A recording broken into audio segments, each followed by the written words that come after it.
Hi viewers, welcome to our channel. Pastor Praveen గారి మృతికి సంబంధించి ఒకవైపు ఇన్వెస్టిగేషన్ జరుగుతుంది, మరోవైపు క్రిస్టియన్ సంఘాలు పాస్టర్లు కూడా ఆందోళన చేయడం మనం చూస్తున్నాం. అయితే ఈ నేపథ్యంలోనే లోకేష్ గారు రియాక్ట్ అయిపోయారు దీనిపైన. సరే, ఈ విధంగా ఇష్యూ అవుతుంది కదా అని ఒక మీడియా పర్సన్ అడిగినప్పుడు, ఇదంతా కూడా జగన్మోహన్ రెడ్డి రాజకీయ లబ్ధిల కోసం చేస్తున్నారు, ఇటువంటివన్నీ కూడా మనం ముందుగానే గ్రహించి ఉండాలి, ముందు జాగ్రత్త కొద్ది ప్రజలు కూడా చూస్తూ ఉండాలని చెప్పేసి ఆయన చెప్పారు. అండ్ ఇన్వెస్టిగేషన్ ప్రాపర్గా జరుగుతుంది, తప్పు చేస్తే ఎవరిని వదిలిపెట్టమని కూడా ఆయన కామెంట్ చేయడం జరిగింది. అది నిజంగా జగన్మోహన్ రెడ్డి గారు రాజకీయ లబ్ధి కోసం ఈ విధంగా ప్రేరేపిస్తున్నారా లేదా? సో ఈ అంశం మీద డిస్కస్ చేయడానికి ప్రజెంట్ మనతో పాటు ఆ టీడీపీ స్పోక్స్ పర్సన్ సూర్యదేవ లత గారు ఉన్నారు. వాళ్ళతో ఒకసారి మాట్లాడి తెలుసుకునే ప్రయత్నం అయితే చేద్దాం. మేడం నమస్కారం. మేడం నమస్తే. మేడం, లోకేష్ గారి కామెంట్స్ ని అంటే పొలిటికల్ గా చూడొచ్చు అంటారు? అంటే జగన్మోహన్ రెడ్డి గారి పైన ఒక పొలిటికల్ విమర్శలో భాగంగా పాస్టర్ ప్రవీణ్ గారి ఇష్యూలో ఆయన చేశారు అనుకోవచ్చా, లేకుంటే నిజంగా అక్కడ పాస్టర్ ప్రవీణ్ గారి విషయంలో చాలా ఆందోళన వ్యక్తం అవుతున్నాయి కదా క్రిస్టియన్ సంఘాల నుంచి, దీని వెనకాల జగన్మోహన్ రెడ్డి గారు ఉన్నారనుకోవచ్చు? ఆయన కామెంట్స్ ను ఏ విధంగా చూడొచ్చు అంటారు మేడం? ఇప్పుడు మనం ఒకటే, ఇక్కడ క్రిస్టియన్స్ అనేది ఎప్పుడు కూడా మతాలు విద్వేషణ అనేది ఏపీలో రాలేదు. అంటే ఏ ముస్లిమ్స్ తో కానివ్వండి, క్రిస్టియన్స్ కానీ హిందూస్ కానీ ఎక్కడ విధ్వంసాలు అనేది రెచ్చగొట్టలేదు, ఎప్పుడు జరగల. ఇప్పుడు ఏంటంటే ఒక ప్రవీణ్ గారు యాక్సిడెంట్ గా చనిపోయారు. ఆ వ్యక్తిని ఏ రకంగా ఇచ్చేసారంటే హత్య చేశారనే వరకు తీసుకెళ్ళారు. ఆయన తర్వాత ఇద్దరు చనిపోయారు మళ్ళా క్రిస్టియన్స్.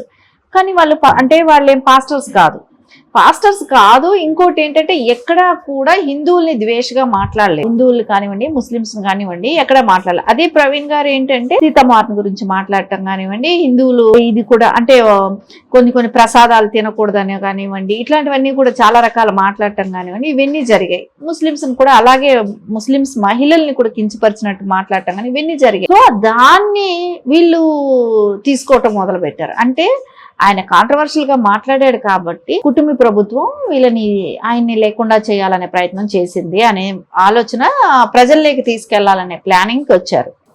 అది ఎక్కడ కూడా అంటే ఇప్పుడు ఆయనకి ఒక గౌరవం ఉండుంటదేమో మేబీ క్రిస్టియన్స్ లో. ఆయనకి ఒకటి అనిపించుండొచ్చు ఏంటంటే ఆయన చనిపోయారు యాక్సిడెంట్ గా అనేది ఒక మర్యాద అనేది ఉండేది కదా.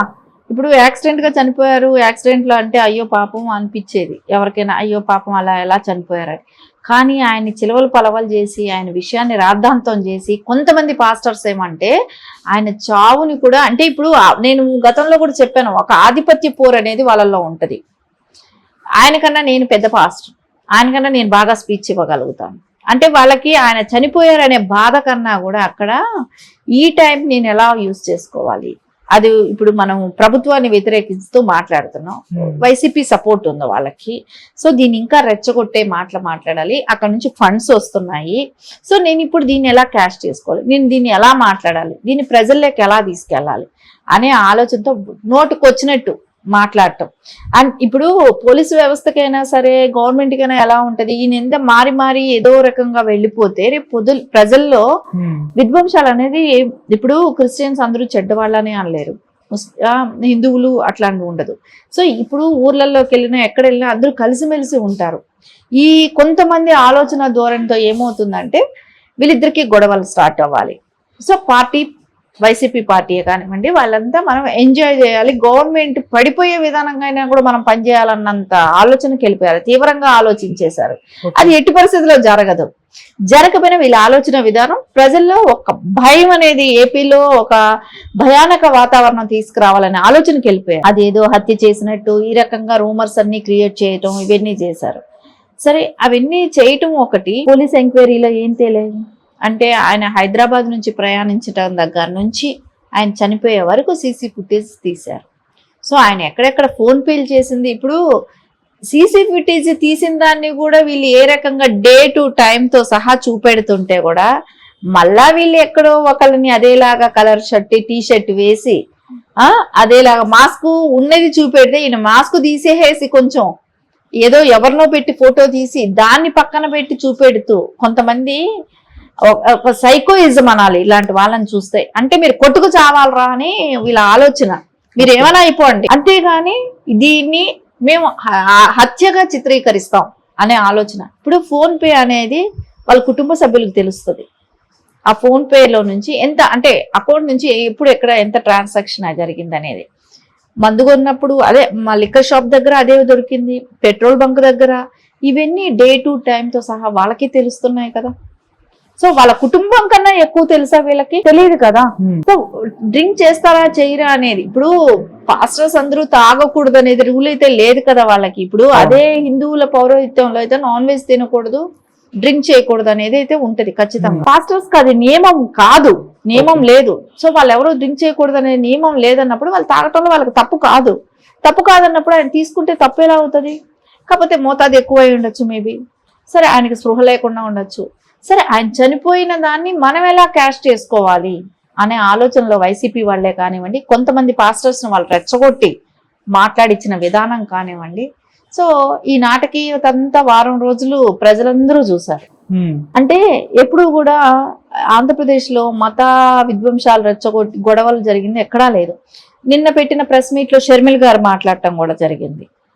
అంటే తనే చెప్పారు వైసీపీ చేస్తున్న అరాచకాలే ఇప్పటి వరకు కూడా ఎక్కడా కూడా ఆంధ్రప్రదేశ్ లో అలాంటిది లేదు, మత విధ్వంసాలు రెచ్చగొట్టేది అదే అట్లాంటి ఇన్సిడెంట్లు ఎప్పుడు కూడా జరగలేదు. కానీ ఇప్పుడు అది కూడా చేయిస్తున్నారు, ఈ ఆలోచన అంతా వైసీపీ వాళ్ళదే అని చెప్పి ఆవిడ మాట్లాడటం కూడా జరిగింది. అంటే ఇప్పుడు మనకు ఇంటి దొంగ తెలుస్తారు, ఇంట్లో ఇలాంటి నేచర్ ఈ అలవాట్లు ఉన్నాయనే పద్ధతి ఎవరికి తెలుస్తుంది? ఇంట్లో వాళ్ళకే తెలుస్తాయి కదా. అది షర్మిల గారికే తెలుస్తుందేమో కదా, జగన్మోహన్ రెడ్డి గారి ఆలోచన విధానం ఇలా ఉంటది అనేది. ఎందుకంటే ఆవిడ ఇప్పుడు బయట వచ్చారేమో కానీ రాజకీయంలో ఉన్నప్పుడు కూడా జగన్మోహన్ రెడ్డి గారితో పాదయాత్ర అంటే ఆలోచన విధానం పంచుకొని ఉంటారు, ఆవిడ తెలిసి ఉంటది. సో ఆయన ఆలోచన విధానం ఎలా ఉంటది, ఎలా ఆలోచిస్తారు. కోడికత్తి ఇన్సిడెంట్ అప్పుడు కూడా ఆవిడ ఉన్నారు కదా, బాబాయ్ హత్య టైంలో కూడా ఉన్నారు కదా, ఒక గులకరా ఇష్యూ అప్పుడు లేరు. కానీ మీద ఇట్లాంటి అంటే రాజకీయ పరంగా ఎలాంటి స్టెప్స్ తీసుకుంటారనే ఆలోచన ఆవిడకి తెలిసే ఉంటది. సో అందుకే ఆవిడ ఓపెన్ గా బయట చెప్పారు కదా. సో ఈ రోజున పాస్టర్స్ దీన్ని భుజానికి వేసుకొని మాట్లాడాల్సిన అవసరం అయితే కాదు కదా. మరీ కొంతమంది సినిమా హీరో రాజా లాంటి వాళ్ళే కానివ్వండి, ఇంకొంతమంది పాస్టర్సే కానివ్వండి, ఇదే సాకు టైము దొరికినట్టు అందరు అంటే హిందువులు గురువులుగా భావించే వాళ్ళందరినీ నోటుకొచ్చినట్టు తిట్టడం, సో హిందూ మతాల్ని కించపరిచేటట్టు మాట్లాడటం ఈ వారం రోజుల్లో. అంటే ప్రవీణ్ గారు చనిపోయారనే బాధ పక్కన వాళ్ళకి అసలు లేదు. ఆ పాస్టర్స్ ఎవరైతే వచ్చి కొంతమంది మాట్లాడారో మీడియా ముఖం, వాళ్ళకి ఆయన చనిపోయారనే బాధ లేదు వాళ్ళకి. సో అవకాశం దొరికింది, ఇప్పుడు మనం హిందువుల్ని ఎలా మాట్లాడాలనే ఆలోచనతో మాట్లాడారు. అంటే అప్పుడే కదా విధ్వంసాలు రెచ్చగొట్టడానికి ఉంటది. సో వాళ్ళ ప్రసాదాల కాడ నుంచి వాళ్ళ మతాచారాల గురించి, హిందువుల మతాచారాల వరకు కూడా అన్ని రకాలుగా నానా రకాలుగా మాట్లాడటం. ప్రసాదాల గురించి మాట్లాడుతున్నారే వీళ్ళు, హిందువుల ప్రసాదాల గురించి. ఒక్కటే చెప్తున్నా, హిందువులు రైతులు ఎక్కువ భాగం ఉంటారు హిందువుల్లో. సో రైతులుగా ఉన్నప్పుడు వాళ్ళు ఒక పంట అంటే నాటేటప్పుడు కూడా గణపతి దేవుడికి అంటే విఘ్నేశ్వరుడికి పూజ చేసి నాటుతారు. కుప్పలు ఊడ్చేటప్పుడు కూడా అక్కడ వినాయకుడిని పెట్టి పూజ చేసే కుప్పలు ఊడుస్తారు. అలా ప్రతి పంటకి వరి నాటినప్పుడే కానీ ఆ కుప్పలు ఊడ్చినప్పుడే కానివ్వండి వినాయకుడికి ఖచ్చితంగా మొక్కుతారు. అది హిందువుల పద్ధతి, ఆచారం. అట్లని ఈ క్రైస్తవుల మతస్థులు అందరూ హిందువులు పెట్టిన వరి పండించిన భోజనం తినట్లేదా? తింటున్నారు కదా. అది హిందువులు పండించినప్పుడు నైవేద్యంగా పెట్టిందే కదా ధాన్యం, అది మీరు తినట్లేదా? తినకూడదని వాళ్ళకి ఎవరైతే మతం పుచ్చుకున్న వాళ్ళకందరికీ ఒక విధ్వంసాలు రెచ్చగొట్టడం. సో అది ప్రసాదం కాదా? సరే ఈ రోజున అది హిందువులకు లేదు. ఎందుకంటే మీరు క్రిస్టియన్స్ పిలిచినా వెళ్ళి భోంచేస్తారు హిందువులు, ముస్లిమ్స్ పిలిచినా వెళ్ళి భోంచేస్తారు, దర్గాలకి వెళ్తారు హిందువులు, చర్చిలకి వెళ్తారు. సో వాళ్ళని కూడా అంతే గౌరవిస్తారు. ఎందుకంటే ముస్లిమ్స్ తీసుకోండి, అల్లాలు చేయిందే వాళ్ళ మాంసం కొట్లో మాంసం అనేది కోడికైనా అల్లాలు చేస్తారు. సో హిందువులు అందరూ వెళ్ళి ముస్లిమ్స్ కొట్లలో తెచ్చుకుంటారు, మీరు కూడా వెళ్ళి తెచ్చుకుంటారు కదా. అక్కడ అల్లాలు చేయింది మీరు తింటున్నారా? అది వాళ్ళ ప్రసాదమే కదా. అంటే మీ స్వార్థం కోసం కొంతమంది అమాయకులతో మీరు ఇలా మాట్లాడిస్తున్నారు. నాకు తెలిసి కొంతమంది మాకు తెలిసిన వాళ్ళు పనిచేసే వాళ్ళు చెప్తారు, రోజు పిడికిడి బియ్యం పెట్టాలంట, వేరుగా పెట్టాలంట, వారం వారం అది చర్చికి తీసుకెళ్ళి ఇవ్వాలంట. ఆ బియ్యం నేను అదే చెప్తాను, ఆ బియ్యం రైతులు పండించిందేగా. నేను అనుకుంటాను ఈ పద్ధతి మన తెలుగు రాష్ట్రాల్లోనే కాదు ఇండియా వైజ్ ఉండొచ్చు. ఇండియా వైజ్ పండించే రైతులందరిలో కూడా తమిళనాడు ఇప్పుడు నాకైతే సౌత్ సైడ్ అంతా ఈ కల్చర్ అయితే ఉంటది. సో వరి పండిస్తారు కాబట్టి. సో వీళ్ళందరూ రైస్ ఎలా దేవుడు ప్రసాదం కిందే భావిస్తాం మనం. అలాంటిది తిని బతకట్లేదా? అదే చర్చికి తీసుకెళ్ళట్లేదా ఆ బియ్యం? అదే చర్చిలో వీళ్ళు ఇస్తున్నారు బియ్యం. అంటే ఏంటి, మీరు విధ్వంసాలు రెచ్చగొడుతున్నారా? ఒక పాస్టర్ చనిపోయిన బాధ లేక వీళ్ళకి బాధ అనేది లేదు వీళ్ళల్లో. కొంతమంది సైకోల్ లాగా తయారైపోయారు. ఆర్గ్యుమెంట్లు, ఆయన ఎందుకు చచ్చిపోయాడు, ఎలా చచ్చిపోయాడు, వాళ్ళ వైఫ్ చెప్తున్నారు బయట వచ్చి. గవర్నమెంట్ బాగా దీని గురించి లోతుగా ఇన్వెస్టిగేషన్ జరుగుతుంది, నాకు నమ్మకం ఉంది. ఎందుకు డిస్టర్బెన్స్? అసలు ఆవిడ ఫస్ట్ డేనే చెప్పేశారు నేను క్షమిస్తున్నాను అని చెప్పి. అంటే ఆవిడకి అప్పటికే తెలుసు ఏం జరుగుంటుందని. ఇప్పుడు ఎవరికైనా సరే ఇంట్లో సభ్యులకి తెలుస్తాయి కదా, వాళ్ళ అలవాట్లే కానివ్వండి, వాళ్ళ ఇదే కానివ్వండి, వాళ్ళకి తెలుస్తుంది. అట్లాంటిదే ఉంటే వాళ్ళ వైఫ్ ఏం వచ్చి మాట్లాడుతుంది కదా, చెప్తుంది కదా. సో ఆవిడకి ఎక్కడైనా పోలీస్ ఇన్వెస్టిగేషన్ లో డౌట్ ఉంటే ఆవిడ వెళ్ళి క్లారిఫై చేసుకోవచ్చు, రమ్మని డిపార్ట్మెంట్ వాళ్ళు కూడా పిలిచారు కదా. సరే, కానీ ఈ రోజున వైసీపీ చేస్తున్న అరాచకాలు ఏ తారాస్థాయికి వెళ్ళిపోయాయి, మత విధ్వంసాలు రెచ్చగొట్టే స్థాయికి వెళ్ళిపోయారు అని అంటే ప్రజలు, నేను చెప్పేది ఏంటంటే ఒకటి, శవ రాజకీయాలు చేయడానికి అలవాటు పడిపోయింది వైసీపీ పార్టీ. గతంలో నుంచి చూస్తున్నాం మనం శవ రాజకీయాలు చేయడం. సో ఇప్పుడు కూడా ఎన్ని శవాలు దొరికితే అన్ని శవాలకి రేపు వెళ్తారనమాట ఓదార్పు యాత్ర. ఇంకొక ఓదార్పు యాత్ర స్టార్ట్ చేసి, సో నేను దానికోసం నేను వస్తున్నాను అనే రకంగా కూడా మాట్లాడతారు. అంటే ఇద్దరు కొట్టుకొని, ఒక హిందువులు ఒక క్రిస్టియన్స్ కొట్టుకొని చచ్చిపోతే సో నేను వస్తానని.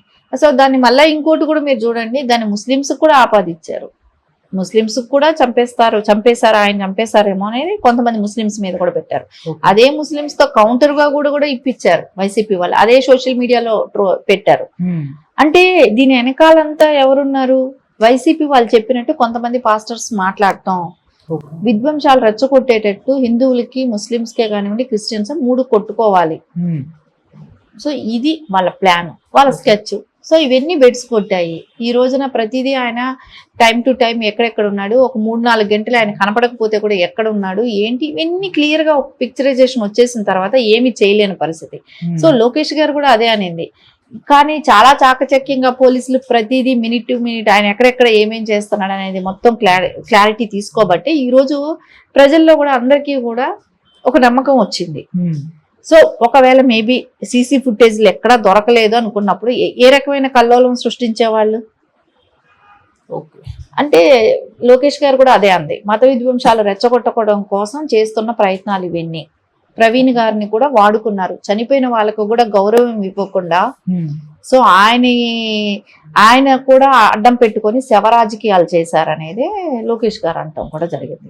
పోలీసులు మొదటే పోస్ట్ మార్టం రిపోర్ట్ సంబంధించి అంటే ఇంత తాత్సారం ఎందుకు చేస్తారు, ఒక 2-3 రోజుల్లో లాంచ్ చేస్తుంటే ఇంత చర్చ రగడ అయ్యుండేది కాదేమో కదా. ఇప్పుడు వీళ్ళు క్రిస్టియన్ సంఘాలు చాలా పోస్టులు నేను చూసాను, ఏ విధంగా పెడుతున్నారంటే 2 రోజుల దాకా డ్రంక్ అండ్ డ్రైవ్ చేసి చనిపోయారు అన్నట్టుగా సీసీ కెమెరాల ఫుటేజ్ ద్వారా ఎస్టాబ్లిష్ చేస్తారు. ఇప్పుడు రేపటి రోజు పోస్ట్ మార్టం రిపోర్ట్ కూడా ఆ విధంగానే వస్తుంది, ప్రిపేర్ చేసేసారు, అందుకే ఇంత తాత్సారం చేస్తారని వాళ్ళు విమర్శలు చేస్తున్నారు. ఏ విధంగా చూడొచ్చు అంటారు? నేను చెప్పేది ఒకటిను, ఇది చాలా సెన్సిటివ్ విషయం. ఒకటి ఇక్కడ ఇది మతాలు విధ్వంసాలు రెచ్చగొట్టే స్థాయికి ఇప్పుడు పోలీసులకు తెలుస్తుంది వాతావరణం సిచ్యువేషన్ ఎలా ఉంది అనేది. ఇప్పుడు ఆయనకి కరెక్ట్ గా అదే చచ్చిపోయిన టైం వీళ్ళే ఈ రకంగా మాట్లాడే టైంలో డ్రింక్ చేసి చనిపోయారా అని అంటే వీళ్ళు ఏ రకంగా అల్లర్లు చేసి ఏ రకంగా రాష్ట్రాన్ని రావణ కాష్టం చేయాలనే ప్లానే కదా వాళ్ళది. సో ఎవిడెన్స్ చూపెట్టి ఎవరికైనా అదే అనిపిస్తుంది, ఎవిడెన్స్ లేకుండా వీళ్ళు ఎలా చెప్తారు, ఆయన ఒక తాగుబోతుగా చిత్రీకరిస్తున్నారా అనేది ఇప్పుడు కూడా అంటున్నారా లేదా? అది చూపెట్టబట్టి ఇప్పుడు ఆ మాట వచ్చింది. చూపెట్టకపోతే మీరు కావాలని చంపేసేసి మీరు ఆ మాట అంటున్నారని కూడా అంటారు. సో ఎందుకైనా సరే ఎవిడెన్స్ తో చెప్పాలనే ఆలోచన డిపార్ట్మెంట్ కు ఉండొచ్చు, కాదనట్లేదు. అంటే ఇప్పుడు ఏంటంటే తీవ్ర స్థాయిలో ఉంది ఆ రోజున, ఆ టైంలో బయట పెట్టకపోవడమే మంచిది అయ్యిందేమో. పెట్టుంటే మతాల మధ్య ఈ 3 మతాలకి అప్పుడు ఏంటంటే వెంటనే ముస్లిమ్స్ మీద కూడా వెళ్ళిపోయింది, ముస్లిమ్స్ ని కూడా టార్గెట్ చేశారు ఆ టైంలో, ముస్లిమ్స్ వాళ్ళు చంపారని చెప్పేసి. మళ్ళీ హిందూస్ అన్నారు. అంటే ఈ 3 మతాలను కూడా కొట్టుకునేవాళ్ళు, ఆ రకంగా ఆ టైం అలా ఉన్నింది అప్పుడు అక్కడ. ఓకే. సో అది పక్క ఎవిడెన్స్ తో ప్రజలకు చూపెట్టి దాని తర్వాత రిపోర్ట్స్ వదులుతారు, బయట పెడతారు. దీనిలో తప్పు అనేది ఇక్కడ అనిపించట్లేదు. ఎందుకంటే మనకి ఎవిడెన్స్ దొరకపోయి ఉండి వాళ్ళు ఇలాంటి స్టేట్మెంట్ కానీ ఇచ్చుంటే అప్పుడు ఎలా మీరు ఇలా చెప్తున్నారు అంటానికి ఎవరికైనా రైట్స్ ఉంటాయి. ఇప్పుడు నీకు ఆధారాలతో సహా చెప్తున్నారు, చూపిస్తున్నారు కదా. సో దీనిలో ఎక్కడ తప్పు జరిగింది? సో ఎవరైనా యాక్సెప్ట్ చేయాల్సిందే. ఇది ఏదో ఒక ఫ్యామిలీకో, ఒక వర్గానికో, ఒక కులానికో జరిగింది అమ్మ, ఇక్కడ మతాలకు జరిగిన ఇది. రేపు పొద్దున ఇది మొత్తం ఒక ఇష్యూ, అంటే మతం అనేటప్పటికి వచ్చేటప్పటికి ఇండియా వైజ్ అయిపోద్ది. ఓకే. ఈ ఒక రాష్ట్రానికి సంబంధించి అవ్వదు. సో దీన్ని చాలా సెన్సిటివ్ గా డీల్ చేయాల్సిన అవసరం ఉంటుంది. దీన్ని క్షుణ్ణంగా తెలుసుకొని కానీ ఏది మాట్లాడటానికి లేదు. సో అది ఆ ప్రయత్నం చేశారు, దానిలో సఫలీకృతం అయ్యారు డిపార్ట్మెంట్. సో దీనిలో అలాంటి విధ్వంసాలు రాకుండా సెన్సిటివ్ గా డీల్ చేశారన్నందుకు వాళ్ళ